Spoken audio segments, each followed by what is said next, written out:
Coming up on Forward Motion, a new generation learns an old tradition. See how Native American history lives on in the Birchbark canoe. And veggie lovers get to taste the rainbow thanks to UW researchers working to create colorful carrots. Finally, an innovative program gives homeless students a voice. It's dark where I am, and I could not find the light. It's all coming up next on Forward Motion.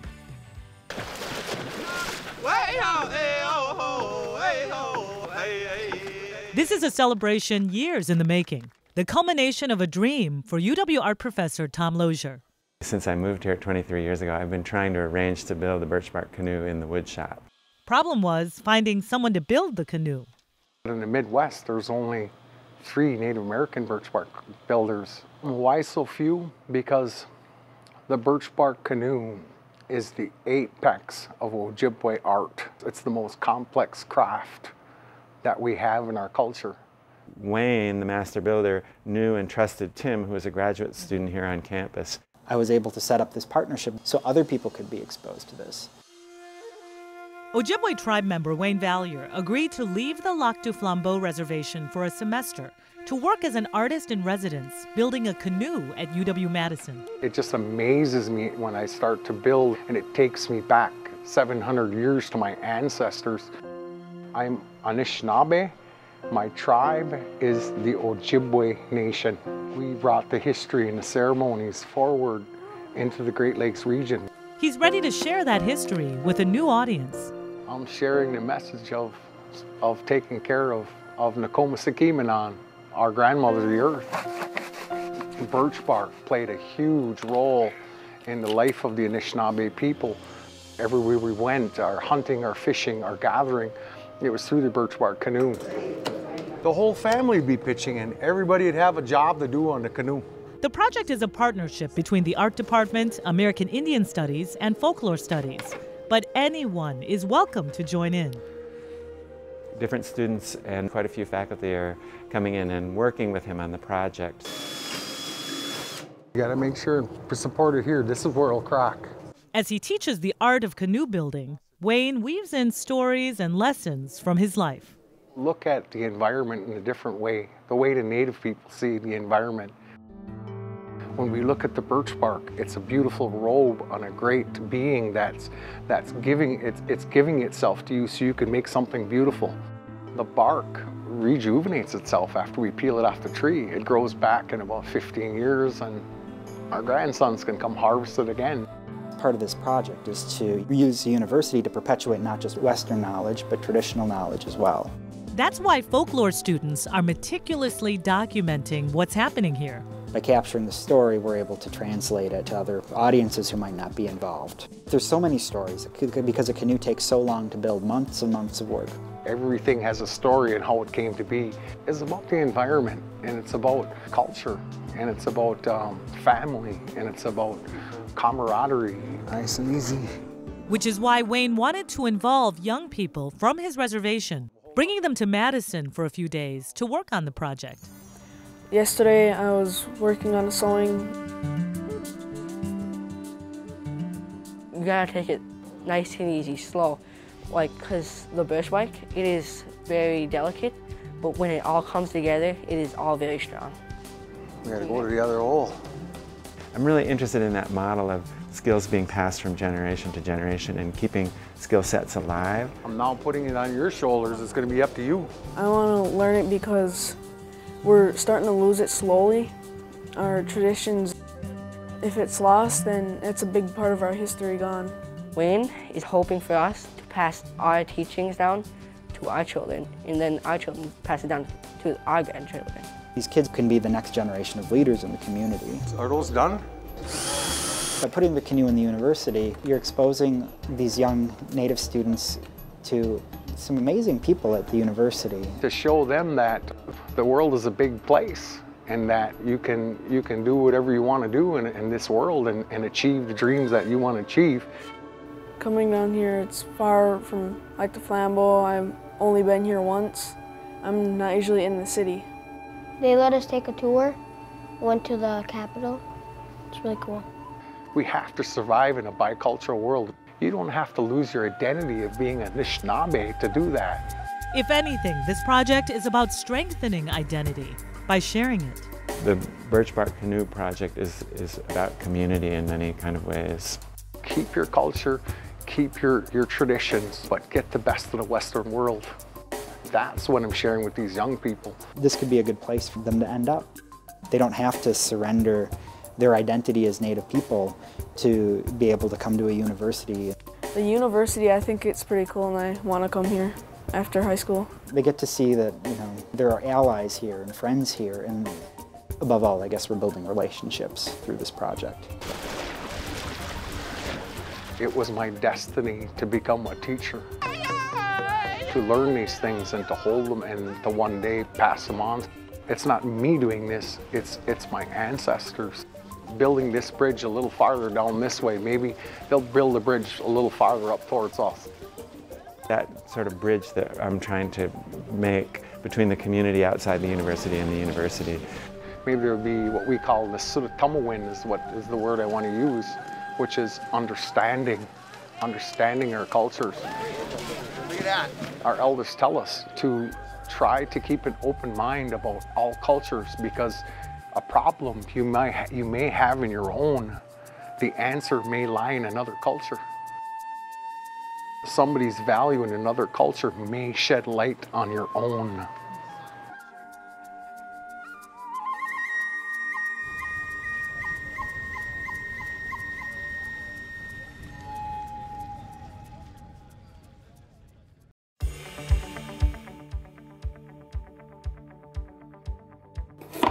That's pretty.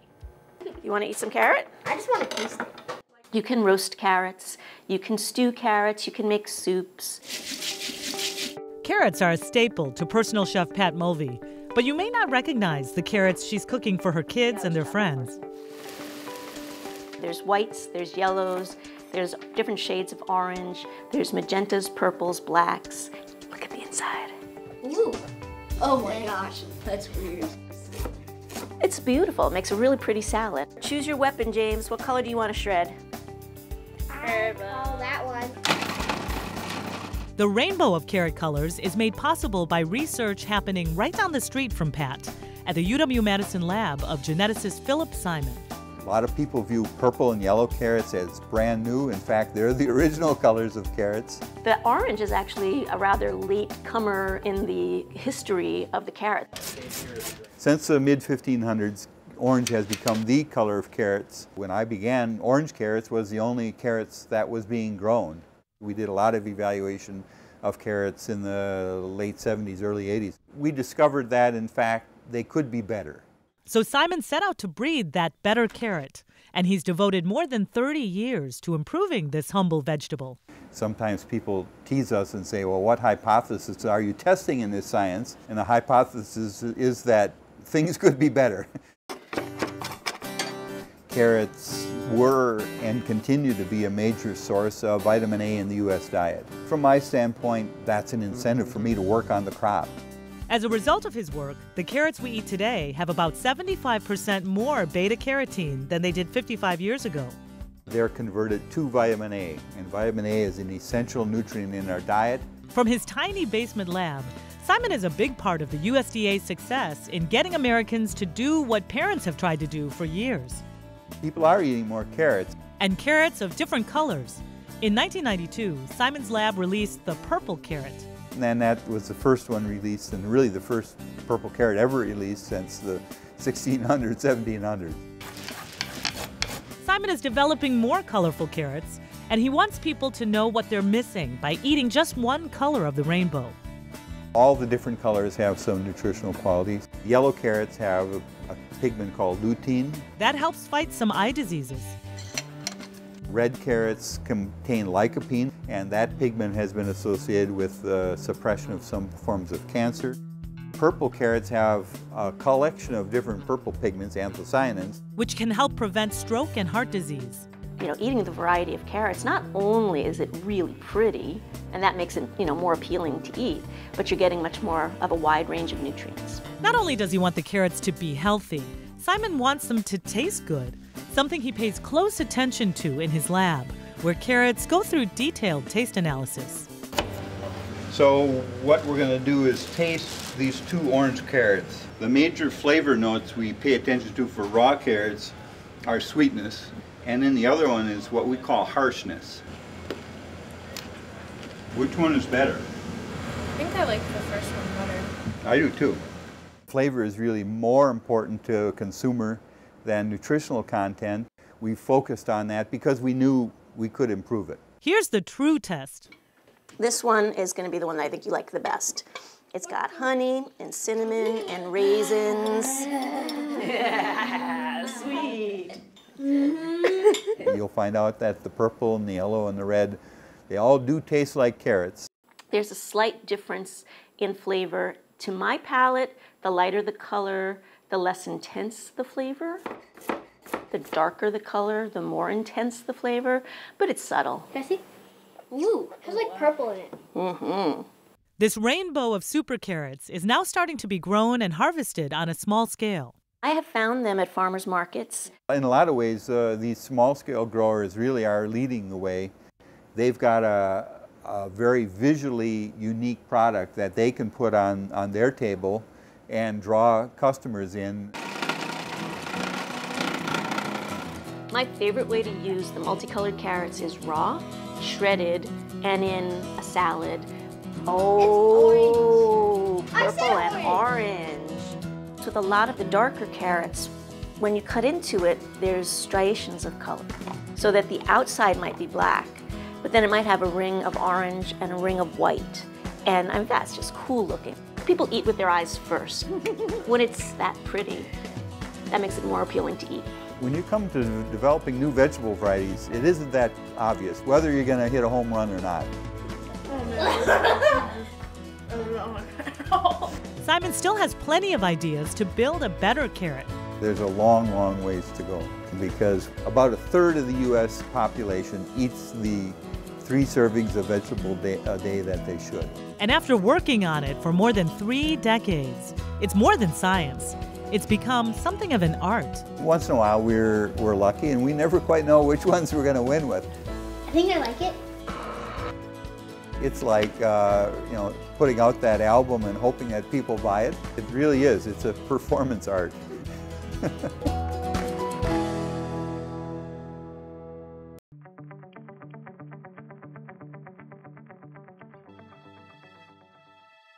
There are more homeless children than we've ever seen. We've already identified over 1,000 kids in Madison this year since school started who are homeless. You don't have anywhere to stay, to lay your head. I would say the most dire situations are our families who are living in their cars. It was pretty cramped up, especially my mom had a small car. Not even my closest friends know that we've slept in a truck. Turn the heat on, turn the heat off, turn the heat on, turn the heat off. Everybody got a bag in here, teddy bear, luggage, lots of water, Gatorade, baby wipes. For homeless students, the physical hardship often isn't the worst part. If someone was to see me, how would that make me feel? I'd be hurt or I'd be scared. I felt like they might laugh at me and look at me like different. Some teachers don't realize how hard I have it on me. And it's like, if you were there, you would understand that I have nothing but clothes in a truck. They have to deal with all that stress, that anxiety, those emotions about what has happened to them. Teacher Jenny Keister has spent 25 years helping homeless children in Madison School's Transition Education Program. Our focus in the TEP program is to make sure that we are doing the best we can to help kids really feel ready to learn. We can provide school supplies, and we can provide backpacks, and we can take care of those basic needs. But she struggled with how to meet needs that were less visible, but just as important. I was just so worried, mad. We don't hear the voices of our homeless children. Many kids tend to hide it. Some kids isolate themselves because of what's going on in their life. I wanted to figure out a way to have their voices heard. She hoped to find a solution in a unique teacher training program called Greater Madison Writing Project at the University of Wisconsin. We work specifically with teachers and other educators. It's a month-long institute in the middle of your summer. We work on our own writing because we believe that in order to be the best teachers of writing, we ourselves have to engage in writing. I was very much intrigued by it. How do you teach kids how to write, and how do you help them find their voice? Jenny worked with the Writing Project to set up an event for homeless students. Her vision was to have some kind of day-long workshop for children who are experiencing homelessness. We really wanted to focus on the kids sharing who they were. So we ended up deciding we wanted to offer them a day away at the UW-Madison. Nobody can tell your story like you. We went to Union South, which is a really wonderful student center, and the kids came and spent the day with us there. I thought it'd be really fun to do, to think of different things that you want to write about. This was an opportunity for us to really focus on the students, their voice. Homelessness is a never-ending thought in their mind. Can I stay with my family? Will I be taken away? Those fears are constantly part of who they are. I don't like to think about it, and it holds me back a lot. Writing is a way to encourage kids to let it go without having to do it in other ways, sometimes inappropriately. I wanted to yell and scream, so I just start writing. And then as I continuously write, it just continuously goes, and I don't think, and then I realize what's going on, and it's everything that I was thinking inside my head was everything that I was writing on the paper. I'm falling deeper and deeper into a black hole. Friends fade away and family dwindles. You're all alone. You cry until you're dehydrated. Pain is now, crying is forever. Look out, Tishane. Life is just beginning. It can only get better. They have this opportunity to be able to say, this is me, not that stereotype. We started the day with having kids come and make journals. And the older kids worked with a group of adults that really helped them write and think about their writing. And the younger children did shorter sentences that we made into real short poems. Writing it out is, for me, better than saying it. Because when you write it out, you can be confident and not like, what are they thinking? What are they saying about me? It's dark where I am, and I cannot find the light. There are shadows all around me, and my heart is full of fright. Everyone is so cheerful that they can't even see. The storm clouds are forming upon the peaceful sea. I cannot see the future, and I cannot change the past. But the present is so heavy, I don't think I'm going to last.